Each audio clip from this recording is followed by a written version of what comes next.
అందరికీ నమస్కారం. BSL logs and కిచెన్కి స్వాగతం. ప్రతి శనివారం కూడా మనము స్వామి గురించి 4 మాటలు మాట్లాడుకుంటున్నాము. ఆదరిస్తున్న మీ అందరికీ కూడా పేరు పేరు నా కృతజ్ఞతాభివందనాలు. వింటున్న మీ అందరికీ కూడా మహాలక్ష్మి మహావిష్ణు యొక్క సంపూర్ణ అనుగ్రహం కలగాలని కోరుకుంటున్నాను. అసలు ఈ కలియుగంలోనండి పెద్ద పెద్ద యాగాలు, యజ్ఞాలు, హోమాలు, జపాలు, తపాలు, ఉపవాసాలు ఏమీ చేయాల్సిన పని కూడా లేదండి. చెయ్యగలిగితే చాలా మంచిదే. చేయలేని వాళ్ళు కేవలం నామస్మరణ చేస్తే చాలని అనుగ్రహించేస్తాట. రాముడను, కృష్ణుడను, శివుడను, మాధవుడను, గోవిందుడను ఏదో ఒక నామస్మరణ అనుక్షణం మన మనసులో స్మరిస్తూ ఉంటే స్వామి అనుగ్రహం కూడా మనకు అలాగే ఉంటుందిటండి. అసలు చాగంటి వారు చెప్పినట్టండి, అసలు ఆయన మాటలే అమృత గుళికలు కదండి. ఆయన చెప్తుంటే మన చెవులలో అమృతం పూసినట్టు ఉండదు. ఆయన చెప్పిన మాటలు ఏంటంటే,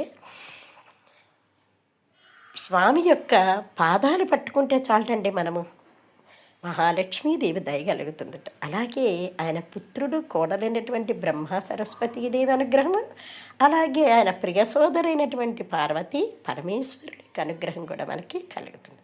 ఇంకేం కావాలండి? వారి అనుగ్రహం కలిగితే సరిపోతుంది కదా, ఇంక మనకి ఏళ్ళు ఒకటి చెప్పండి. అందుకని ఆయన పాదాలు పట్టేసుకోవాలి. ఎంతో అలసి సొలిసి వచ్చినటువంటి స్వామి మనసు ఎరిగి మహాలక్ష్మీదేవి ఆయన పాదాలను చాలా సున్నితంగా మెత్తగా ఒత్తుతూ సేద తీరుస్తుందండి. అసలు స్వామి పాదాలు ఎలా ఉంటాయి చెప్పండి? ఎంత సున్నితంగా ఉంటాయటండి.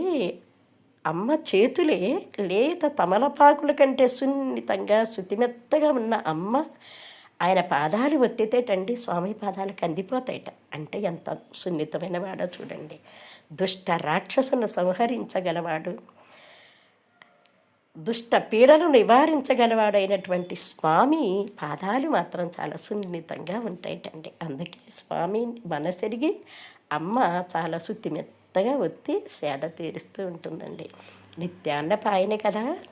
స్వామి మనసెరిగి స్వామి హృదయ మందిరంలోనే కొలువుండి భక్తుల యొక్క కష్టాలు బాధలు మన తరపున అమ్మ స్వామికి విన్నవిస్తుందిటండి. వీడి కష్టం తీర్చండి, పాపం బాధపడుతున్నాడు ఒకసారి చూడండి అని మన తరపున అమ్మవారు స్వామికి చెప్తూ ఉంటుందిటండి.